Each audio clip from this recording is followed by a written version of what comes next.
Guys, this is Ashley back with another video. Before we get into the video, like, comment, and subscribe to the channel. Make sure to turn on post notifications. So, Republic and Young Money are helping Nicki Minaj go against Camel Toe. Okay? Now, if you guys notice, in the last few days, there was a fake disclaimer going around social media trying to sabotage Nicki Minaj's Pink Friday 2 tour, which starts next week. The disclaimer says, please be advised that in accordance with the California state regulations, we are obligated to disclose the presence of a level 3 SO offender backstage. Mr. Kenneth Petty will be present, and attendees under the age of 18 must be accompanied by an adult 18 or older. Identification will be verified. Blah, blah, blah, blah, blah. I'm not reading the whole thing. But the point of the matter, this was fake. A lot of people think Devil Nation was behind it. I wouldn't be shocked. And on top of that, there hasn't been any confirmation that Kenny will be joining Nicki on tour. Now, Live Nation Entertainment put out a statement saying the image circulating around the internet is fake. We have alerted social media platforms of its fraudulence in hopes they remove it to avoid any further circulation of misinformation, okay? Now, Live Nation allegedly posted this. Maybe hypothetically, Republic is finally, sticking up for Nicki Minaj, and maybe they made a few calls to Live Nation to make that statement, okay? Because Live Nation, originally reported that Nicki Minaj's tickets were selling. And then, of course, certain fan bases were running with that narrative that her tour was flopping, which was completely false. And like I said before, Wayne, who wants to perform at the Super Bowl 2025, he is not confirmed to perform. He wants to mend that relationship between Camel Toe and, Nicki Minaj. Because Camel Toe, unfortunately, is a gatekeeper, and he is in charge of who performs at the Super Bowl, okay? And Wayne, he might bring out guests if he gets approval to perform. They might go with somebody else. Just because he say he want to, that doesn't mean they're going to say yes.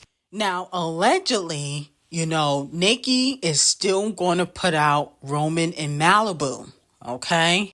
A few months ago, she was teasing Roman in Malibu, but it never really came out. But allegedly, she is still planning to put Roman back out for maybe the Pink Friday 2 Roman Gag City Deluxe.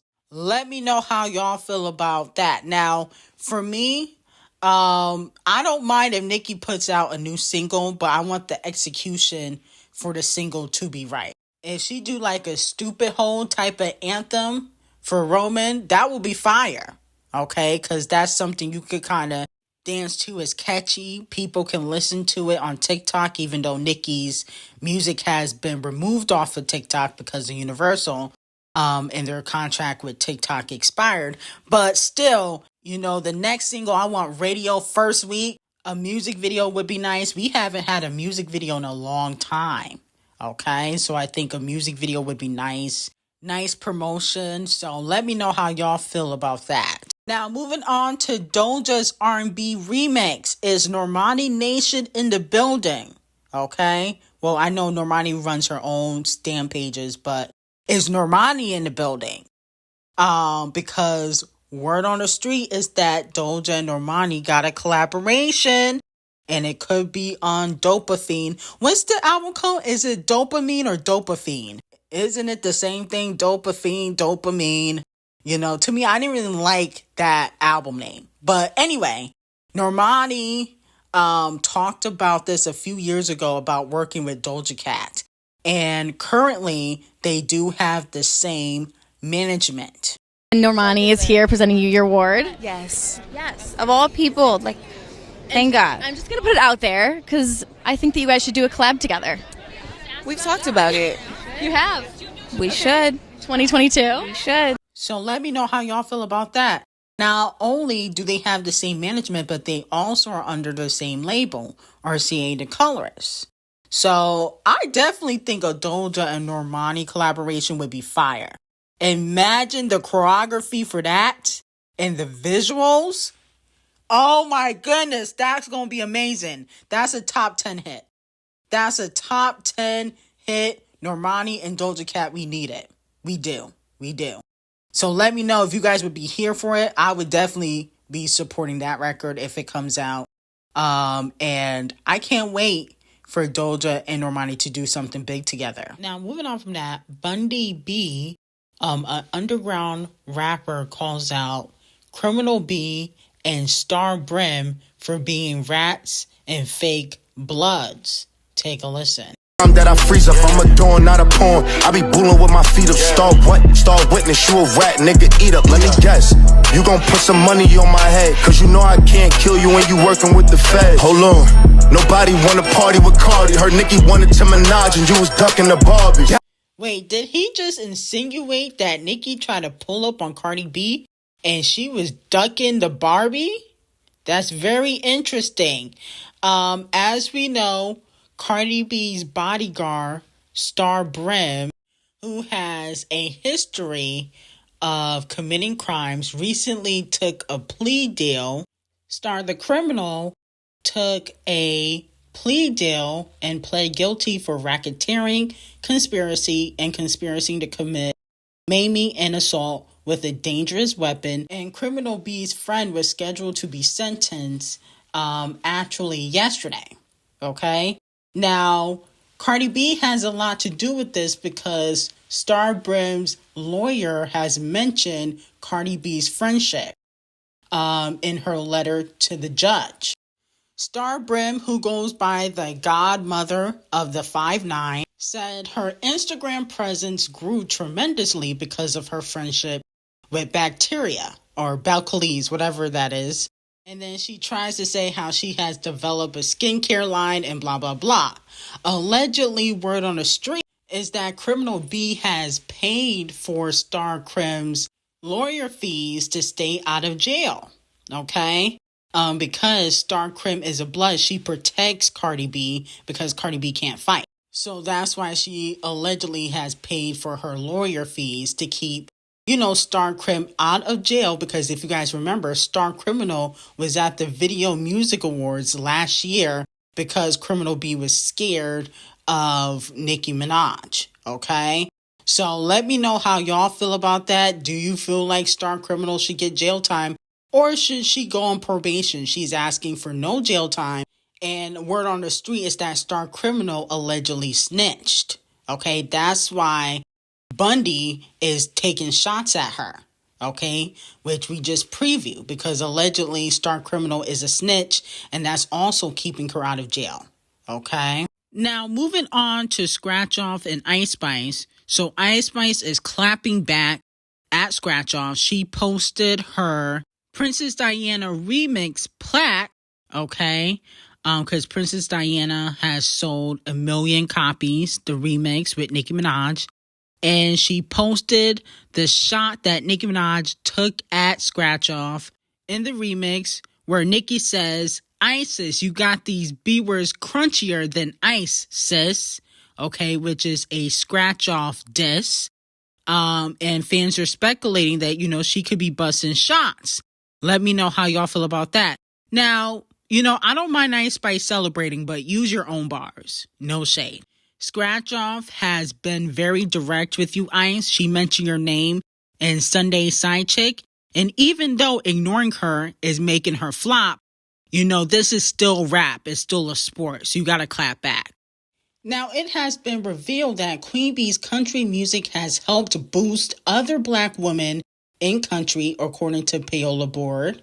They report that streaming gains have been seen in music by Linda Martell, Tanner Adele, Raynana Roberts, K. Michelle, since the release of Texas Hold'em in 16 Carriages.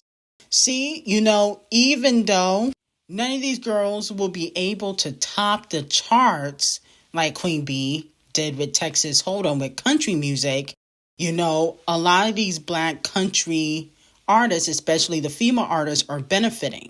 Even Ckiminaj, even though I do believe Ckiminaj probably feels some type of way because she was going to do a country album. I don't know if she put it out, but she might have put out a country single. I know she probably feels some type of way about this because she probably thinking, damn, you know, I wanted to cross over from R&B to country first and be successful, but Queen B done took my whole idea.